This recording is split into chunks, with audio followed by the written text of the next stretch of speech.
Parmi les 6 voyants, comme on les appelle, plusieurs continuent de vivre au village. Maria et Ivan participent à la vie de la paroisse Saint-Jacques de Medjugorje et interviennent régulièrement à la messe.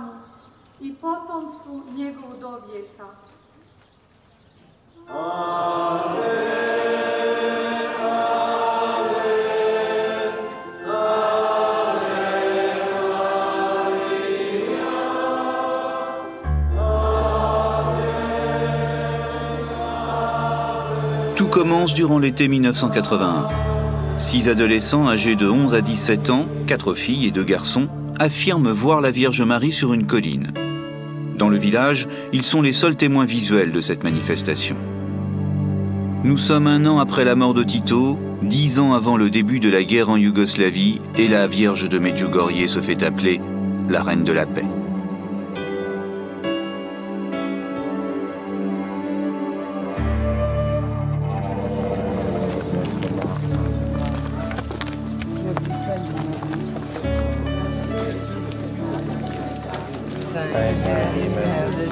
Alors ce jour-là, Mirjana et Ivanka, les deux, vont être là en attendant Vicka.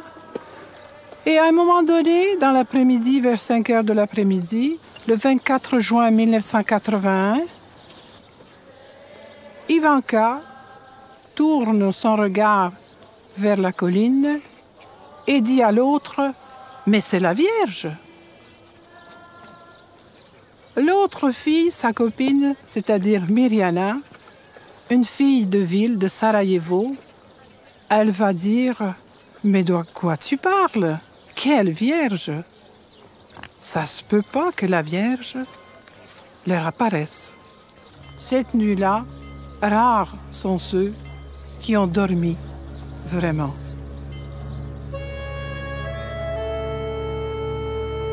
Le lendemain, le 25 juin 1981, vers 18 h, les 2 adolescentes remontent à la colline avec 4 camarades. Cette fois, tous les 6 disent voir la Gospa, la dame comme on l'appelle ici.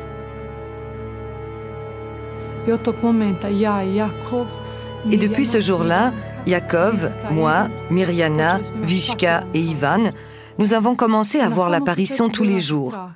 Au début, nous avions peur parce que nous ne savions pas qui c'était, même si dans nos cœurs, nous savions que c'était la Sainte Vierge.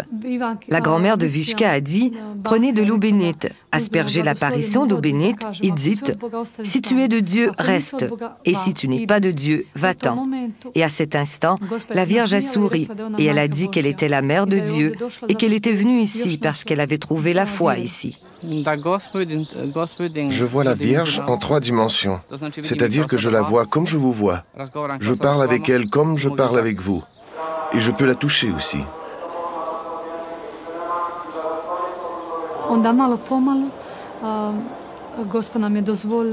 Et puis, peu à peu, la Vierge nous a permis de l'embrasser à certaines occasions pour nos anniversaires. En fait, quand nous voyons la Vierge, elle est toujours vêtue d'une longue robe grise, d'un long voile blanc. Elle a les cheveux noirs, les yeux bleus, elle se tient debout sur un nuage et elle a une couronne d'étoiles autour de la tête. C'est-à-dire que nous voyons la Vierge comme toute autre personne.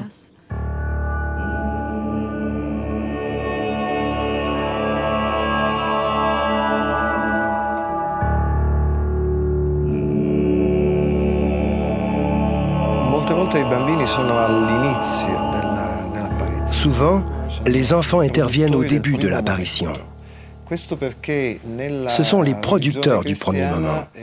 Ceci parce que dans la religion chrétienne, ils personnalisent l'innocence. Donc, la parole dite par un enfant est plus crédible qu'une parole émise par un adulte. Mais dans la phase suivante, c'est l'Église locale qui intervient en acceptant ou refusant la parole des enfants. Donc, il est vrai que les enfants sont importants, mais seulement dans la phase initiale. Après, c'est l'autorité religieuse qui légitimise ou non cette vérité. Vous savez que la pratique religieuse, durant toute cette période de dictature communiste, a été interdite. Mais alors, parler des apparitions, c'était impensable pour les autorités communistes. Donc, ils ont commencé tout de suite à persécuter les enfants, à persécuter le village et à persécuter les franciscains, en passant que c'est les franciscains qui auraient tout inventé. Pour empêcher les apparitions, la police communiste décide de bloquer l'accès à la colline. Le curé du village, un frère franciscain, invite alors les enfants à se réfugier dans l'église. Désormais, leur apparition quotidienne aura lieu dans la chapelle, pendant l'office du soir, vers 18h15.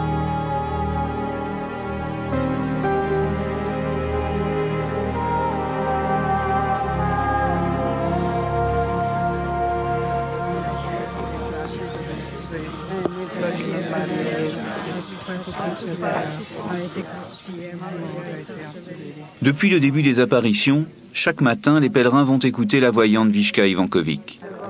Parmi les voyants, Vishka est la seule célibataire. Elle consacre toutes ses matinées à délivrer les messages qu'elle dit avoir reçus de Marie. La Vierge lui aurait montré le purgatoire et les enfers, et aurait demandé à Vishka d'avertir le monde des dangers que Satan lui fait courir. Elle appelle les hommes à se tourner vers Dieu avant qu'il ne soit trop tard. Micheline, qu'est-ce qui va se passer maintenant? Bien, Vishka va parler dans quelques minutes et l'interprète va traduire en français. Ça a été difficile de se faufiler. Oui.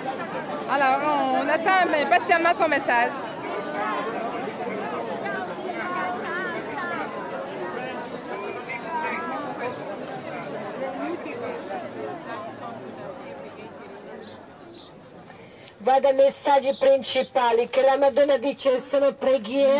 Les messages principaux que la Vierge nous donne, ce sont la prière, la paix, la conversion, la confession et le jeûne.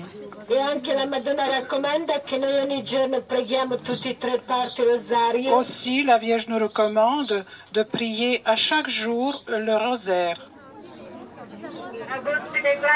C'est incroyable. On finirait 2000 ans en arrière avec Jésus-Christ quand les peuples le suivaient. C'est la même chose. Incroyable.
Je sentais qu'il y avait un manque de tolérance.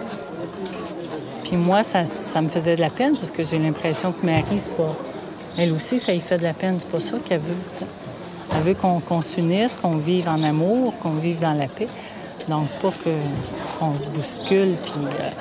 Puis, les voyants, bon, ils ont un don, ils ont des grâces spéciales, mais ça reste des êtres humains. Il faut pas en faire des idoles. Vraiment, elle ne vit pas pour elle. Hein. Moi, je la considère très, très haut dans la sainteté. C'est non seulement une personne totalement donnée, qui se donne totalement, mais une personne qui a eu aussi des épreuves de souffrance multiples. Elle n'aime pas les dire, mais enfin, il y en a qu'on devine.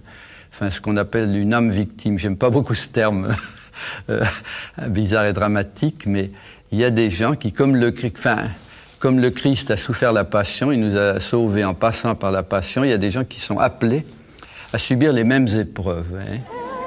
Et pour moi, c'est le cas de Vishka.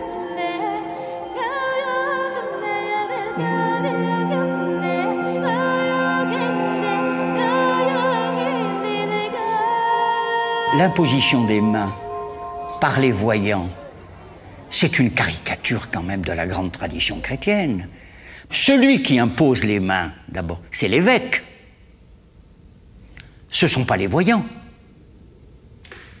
Il y a, et puis, même si le sacerdoce est quelquefois mal utilisé, l'objectif de l'ordination avec le geste de l'imposition des mains, c'est quand même envoyé pour diffuser la bonne nouvelle du salut.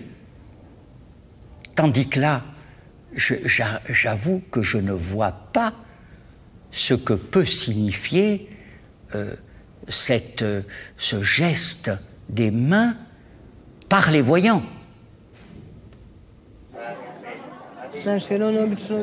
Si j'impose les mains, c'est parce que les gens l'exigent. Vous savez, les gens savent que j'ai été malade. Ils savent à quel point j'ai souffert. Et ils ont l'impression que si je leur impose les mains, ils vont se sentir mieux. Alors si quelqu'un me demande de lui imposer les mains, je ne vais pas dire que je ne peux pas le faire. C'est normal de le faire au nom de la Vierge. Mais moi, je n'ai pas le pouvoir de faire des miracles. En revanche, Dieu, lui, fait des miracles. Et il utilise les gens parfois pour faire ces miracles.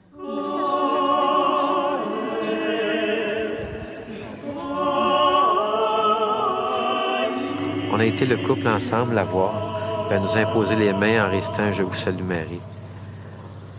On a communiqué avec. C'est intérieurement, il n'y a pas plus belle grâce que ça. C'est des forces qui fait que quand on arrive dans la ville, après dans le public, les gens nous regardent et puis voient le sourire, pratiquement le sourire de Marie. C'est ce que Dieu veut.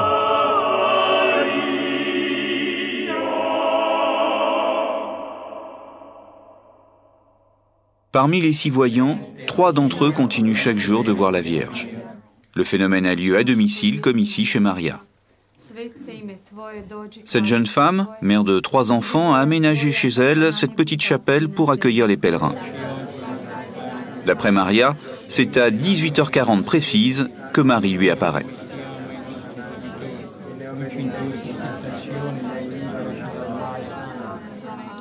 Oče naš koji jesi na nebesima, svet se.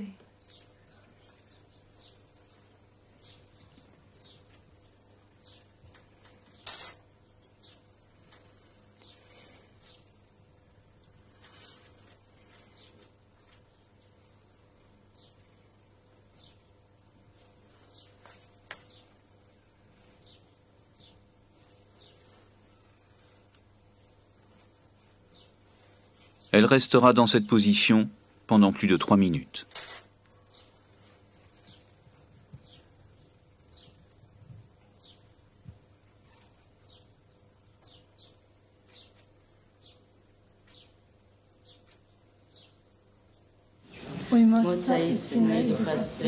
En 1985 et 1998, 2 équipes de chercheurs catholiques, français et italiens, ont étudié scientifiquement le déclenchement des apparitions chez les voyants de Medjugorje. Une première mondiale en matière de recherche psychophysiologique sur des voyants. Ils ont posé des électroencéphalogrammes, ils ont analysé leur sensibilité à la douleur, leur rythme de respiration, leur fréquence cardiaque. Les scientifiques en ont conclu qu'au moment précis du début de l'apparition, les voyants entrent effectivement dans un état modifié de conscience qu'on appelle l'extase.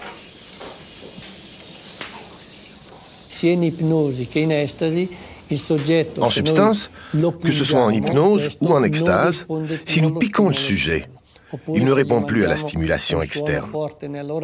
Idem si nous lui envoyons un son très fort dans l'oreille ou bien un faisceau de lumière intense dans les yeux. C'est cela le passage aux états modifiés de la conscience. Les sujets ne répondent plus aux stimulus externes et aucune lésion ne se produit. Par exemple, les yeux qui sont exposés à une lumière intense pendant l'extase ne présentent pas de lésion, au contraire de quelqu'un qui regarderait le soleil alors qu'il est en état de veille normal.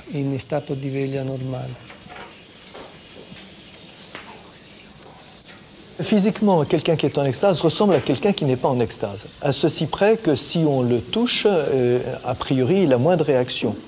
Les yeux sont généralement fixes, mais quelquefois les yeux peuvent battre, et dans d'autres cas, on a remarqué que les yeux pouvaient au contraire ne pas sciller pendant des périodes extraordinaires, qui seraient absolument impossibles à tenir pour quelqu'un qui sera en état normal.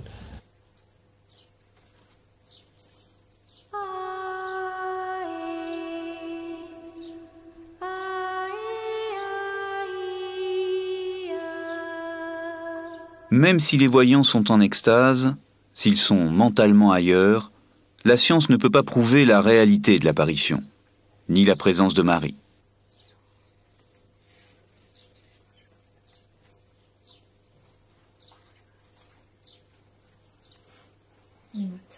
Toutefois, une chose est sûre. Parmi les 6 voyants de Medjugorje, il y a au moins un simulateur qui ne voit rien.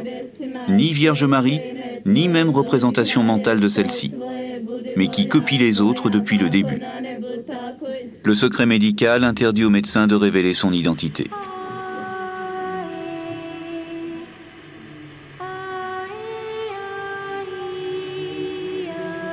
Je suis assez suspicieux devant ces gens qui peuvent voir la Vierge à 18h40 depuis 15 ans. Ce qu'on peut dire, c'est qu'il y a des gens qui, à partir du moment où ils sont sur un certain registre, continuent à se situer sur ce registre. C'est-à-dire qu'à partir du moment, on pourrait dire, où les voies neurologiques se sont créées, en fait, elles fonctionnent. Bon. Donc on peut supposer que quelque part, à partir du moment où la personne s'est mise en état d'être visionnaire, où il reproduit d'une manière quasiment rituelle le contexte, c'est-à-dire un office religieux, une foule, priant et priant selon un certain registre, le phénomène peut se reproduire.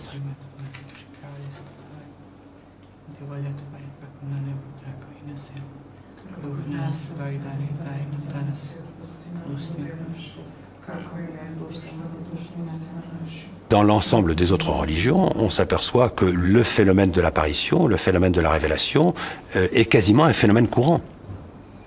Et que c'est au contraire les monothéismes qui les ont extrêmement réduits.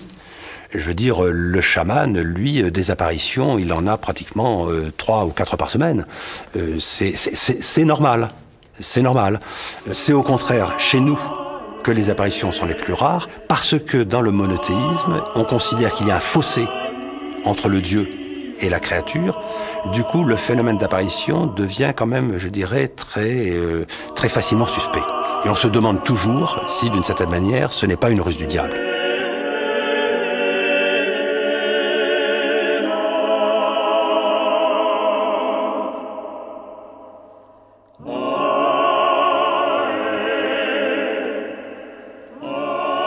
À plusieurs reprises, l'évêque de la région de Medjugorje a mis en doute l'origine surnaturelle de ces apparitions. Mais rien n'interdit à un fidèle de se rendre sur un lieu d'apparition présumé, même s'il n'est pas reconnu. Et les frères franciscains qui dirigent la paroisse, les villageois et les voyants, ont tout fait pour attirer les pèlerins, malgré les mises en garde répétées de l'évêque. C'est-à-dire, on est dans un moment où les chrétiens, finalement, se sont donné le droit à eux-mêmes de juger eux-mêmes ce qui est vrai ou ce qui n'est pas vrai. Ce qui leur convient, ce qui ne leur convient pas. Jean-Paul II peut dire absolument ce qu'il veut sur ce qu'il veut, on ne l'écoute pas. Les évêques, on ne les écoute pas non plus. Depuis quelques siècles, l'Église catholique est toujours très hésitante avant de se prononcer sur l'origine divine d'une apparition de la Vierge. Au XXe siècle, sur plus d'1 millier d'apparitions recensées, l'Église en a reconnu seulement une dizaine.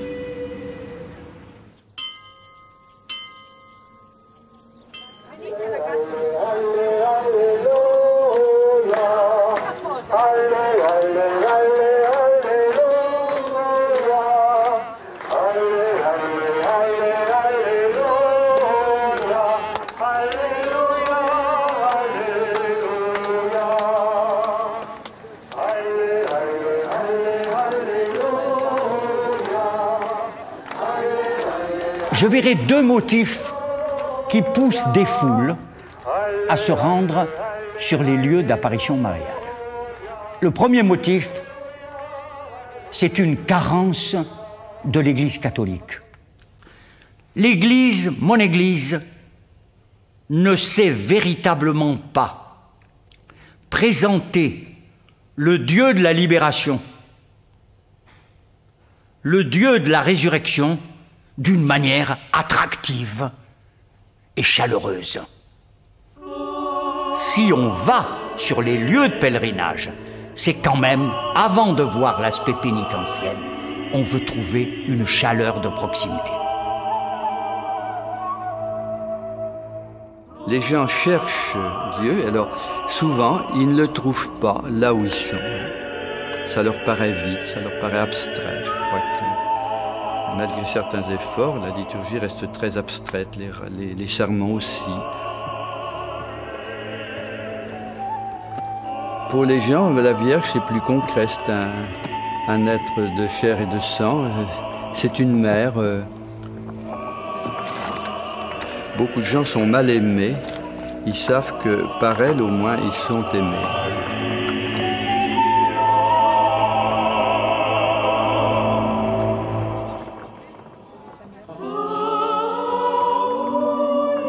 On a chacun nos blessures du passé. On est tout petit, on grandit, puis on traîne des blessures, des événements, des situations, des expériences. Moi, ce que je peux dire, c'est que en moi, ce qui me manquait, c'était la présence réelle de Maman Marie pour ouvrir mon cœur.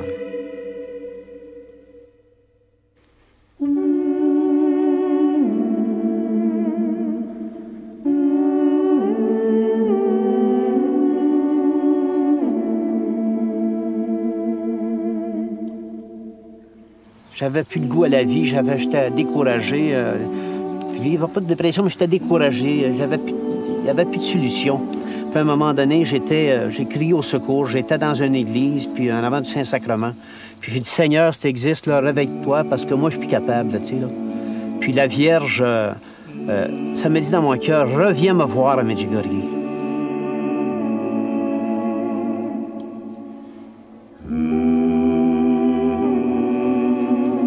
Maman Marie, pour moi, est très, très importante depuis quelques années. Elle a pris beaucoup de place dans ma vie. J'ai toujours eu la foi, mais c'est elle qui m'a appris plus à retourner vers l'Église, à retourner plus vers ces valeurs-là. J'avais la foi, mais c'était pas le centre de ma vie. Puis malgré tout le cheminement que je faisais, j'arrivais pas à sentir la paix et le bonheur intérieur. On a l'impression que vous préférez la Vierge à votre mère. Oui. Je m'excuse, maman. Ben parce que ma mère, bon, elle me donnait la vie, dans un sens, mais c'est le Seigneur qui a passé, en tout cas, qui crée. Nous, on est là pour procréer. Le Seigneur est là pour créer. Dieu est là pour créer. Elle m'a donné la vie, mais elle est humaine. Son amour n'est pas parfait, comme le mien n'est pas parfait envers mes enfants ou envers elle non plus. Marie, je peux tout lui confier. Je peux m'abandonner complètement à elle, chose que je ne peux pas faire avec ma mère, parce qu'elle est humaine, chose que mes enfants ne peuvent pas faire avec moi, malgré tout l'amour que j'ai pour eux.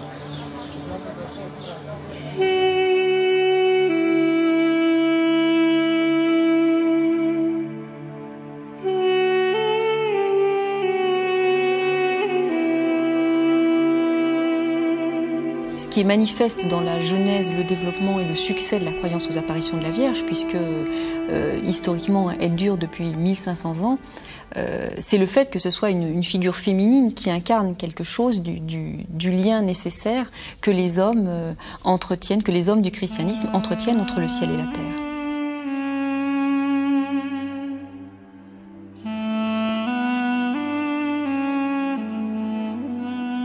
Voir la Vierge, c'est en quelque sorte accéder à la manifestation du visage humain de Dieu. En quelque sorte, on peut dire que ce visage féminin vient adoucir et en même temps montrer quelque chose du visage de ce Dieu qui paraît aux hommes bien inaccessible.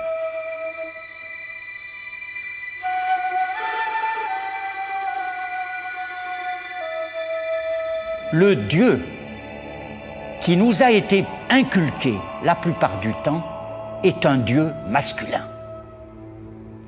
Et l'Église qui prétend le servir et qui le sert en tant qu'il est magiste. L'Église a toujours eu, et ça commence très tôt, avec les pères des premiers siècles, l'Église a toujours eu un mépris de la femme.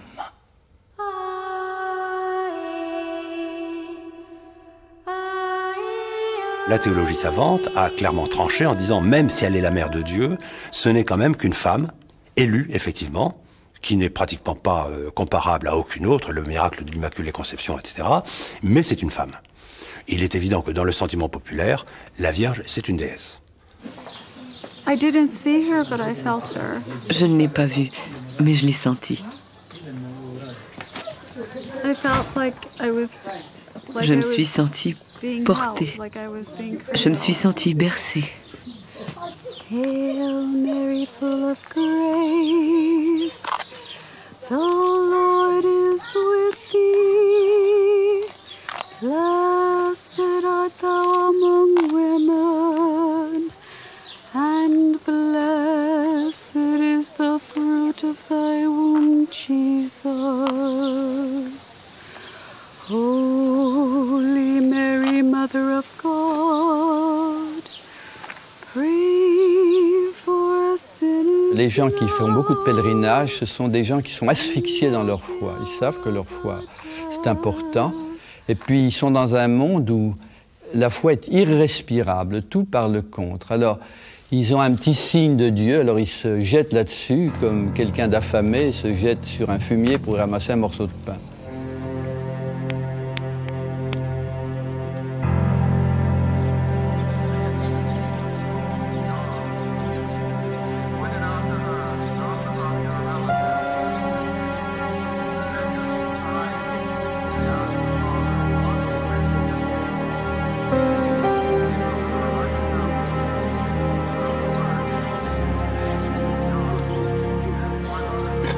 On n'a pas besoin d'extraordinaire pour vivre sa foi. Il est beaucoup plus difficile de pratiquer la charité au jour le jour que d'aller sur les lieux de pèlerinage auprès des apparitions et puis d'aller à la suite des visionnaires pour s'extasier, recevoir des impositions de main, tomber dans le repos de l'esprit, baiser les petits cailloux qu'on ramasse, collectionner les feuilles de l'arbre sur lequel la Vierge s'est posée, etc. Ça, c'est pas de la charité.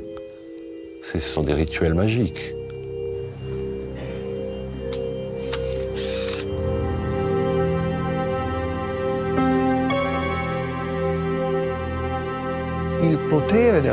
Le pouvoir que détient la technologie dans notre vie est tel que certains ont commencé à penser que ce que les êtres humains ne peuvent voir avec les yeux, la photographie, elle, peut le capter. Ainsi s'est produit cette chose étrange. Les gens, les pèlerins, se rendent sur les lieux d'apparition et prennent des photos. Ils ne voient rien, mais pensent que lorsqu'ils donneront leur pellicule à développer, quelque chose apparaîtra. Et ceci se produit dans tous les lieux d'apparition.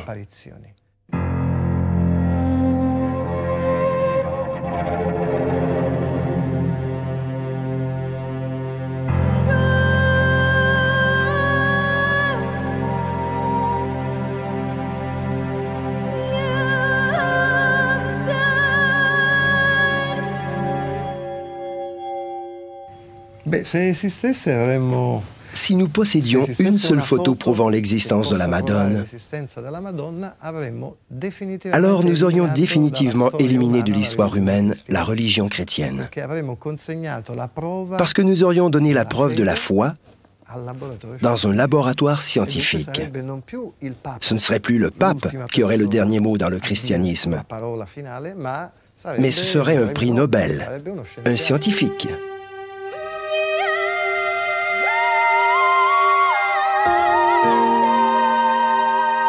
L'apparition est quelque part un domaine inexplorable pour les sciences habituelles.